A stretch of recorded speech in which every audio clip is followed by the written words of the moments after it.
Hey everyone, and welcome to The Explainer. Today, we're unpacking a truly fascinating ancient text, the first chapter of the Book of James.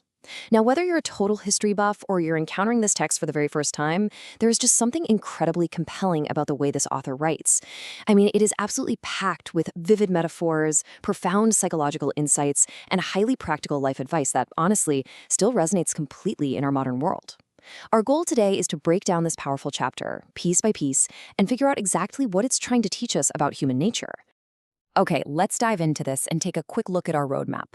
We're going to cover joy in life's trials, seeking unwavering wisdom, the root of temptation, being doers, not just hearers, and finally, defining pure religion. And what's really beautiful about this progression is how it starts entirely inside our own heads, how we process hardship and temptation, and then it slowly moves outward, ultimately culminating in physical, observable action in the real world. All right, Section 1, Joy in Life's Trials. We start right at the beginning of the text with a concept that, frankly, sounds completely counterintuitive when you first hear it.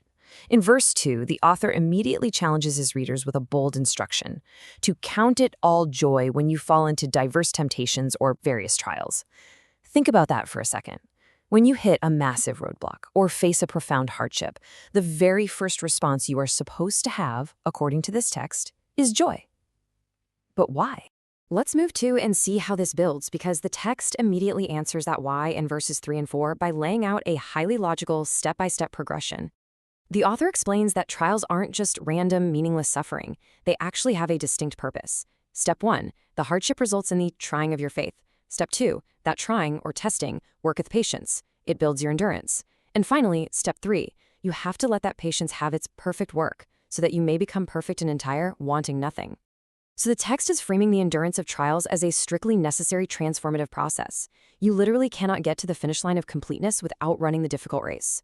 And there is an ultimate reward for all this endurance, highlighted a bit later in verse 12. The text states, "Blessed is the man that endures temptation." Why? Because when he is tried, when he has successfully made it through that intense refining process we just talked about, he shall receive the crown of life, which the Lord hath promised to them that love him. It's this ultimate promise of spiritual victory for those who maintain their devotion through the absolute toughest of times. Which brings us to Section 2, Seeking Unwavering Wisdom. Enduring all these trials sounds great in theory, sure, but what happens when you are right in the middle of a crisis and you simply don't know what to do? The text pivots smoothly to verses 5 and 6 to address this exact feeling. It says that if you lack wisdom during these trials, you should ask God, and it characterizes God as someone who giveth to all men liberally and upbraideth not, meaning he gives generously without mocking or scolding you for asking. But there is a catch. There's a very strict condition attached to this request. You must ask in absolute faith, nothing wavering. And this brilliantly illustrates what happens when we lack that solid faith. James uses this incredibly vivid metaphor to describe a person who asks for wisdom but wavers in their belief. He says that person is like a wave of the sea, driven with the wind and tossed. If you picture a stormy ocean, the surface water has zero control. It is entirely at the mercy of external forces, constantly shifting direction, completely unstable. The text goes on to actually define the psychology of this wavering individual in verse 8, calling them a double-minded man. And a double-minded man is unstable in all his ways. It's a powerful, almost tragic image of a fractured mindset. Because this person is constantly second-guessing, constantly split right down the middle between belief and doubt, the text bluntly warns in verse 7 that such a person shouldn't expect to receive anything from the Lord. Stability of mind is the absolute prerequisite for divine wisdom. To really hammer home this theme of stability versus instability, the text then applies this concept to the material world, specifically targeting wealth in verses 9 through 11. It uses another gorgeous nature metaphor. It points out that just as the sun rises with a burning heat, causing the grass to wither, the flower to fall, and its beauty to perish, so too shall the rich man fade away in his ways. The text is drawing a razor-sharp contrast here. Worldly status and material wealth are as fleeting and impermanent as a wildflower baking in the hot sun. They are inherently unstable. True wisdom, however, is eternal and grounded.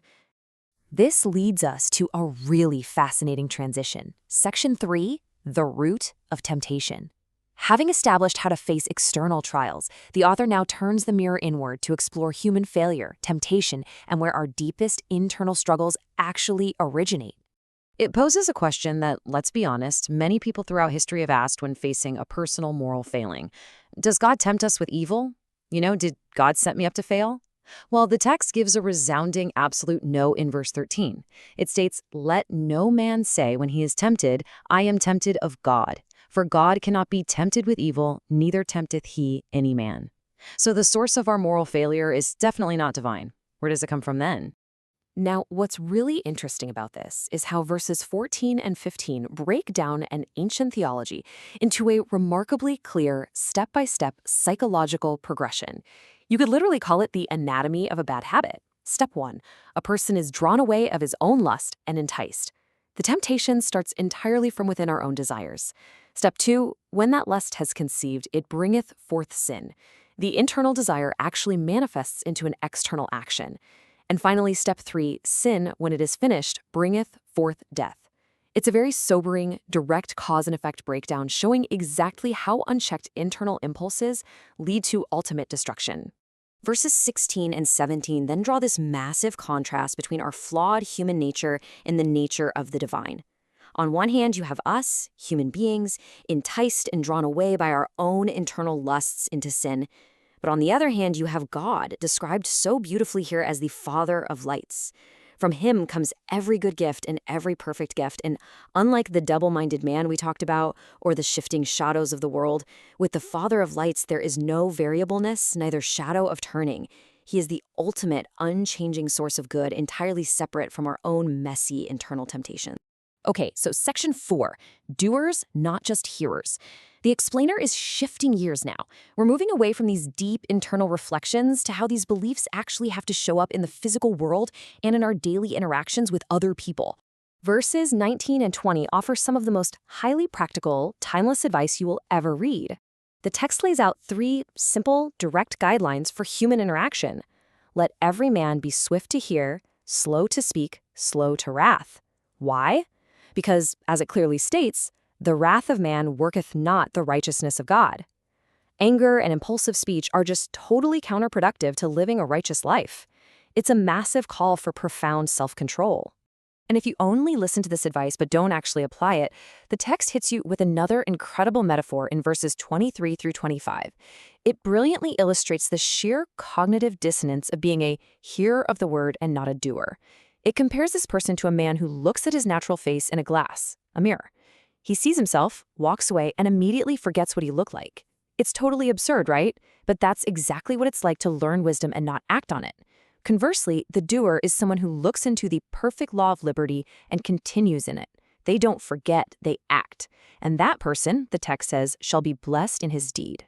Which brings us perfectly to section 5, defining pure religion. We've gone from internal joy in trials, to seeking wisdom, to understanding our own flaws, and finally to the demand for action. Now we reach the culmination of the text to discover exactly what all this philosophy looks like in its purest, most applied form. First, verse 26 gives us a really sharp warning about what true religion is not. It describes vain religion. It says if any man among you seems to be religious, but bridleth not his tongue, meaning he lacks that vital self-control in his speech we just talked about, he is actually deceiving his own heart.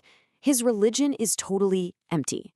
A superficial religious appearance is entirely useless if it doesn't change how you actually behave. So the crucial point is right here in the final verse of the chapter, verse 27.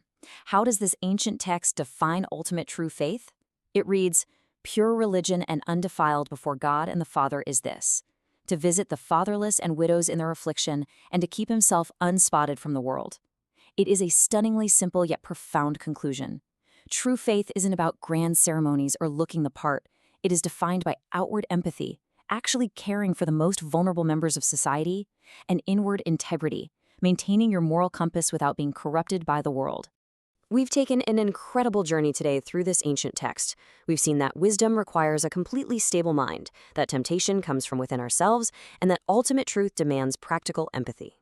But as we wrap up this explainer, I want to leave you with a challenge directly inspired by the text's most famous metaphor. Think about your own life, the knowledge you have, and the beliefs you hold. Are you just looking in the mirror and walking away, or are you ready to act? Thanks so much for joining me, and keep seeking that wisdom.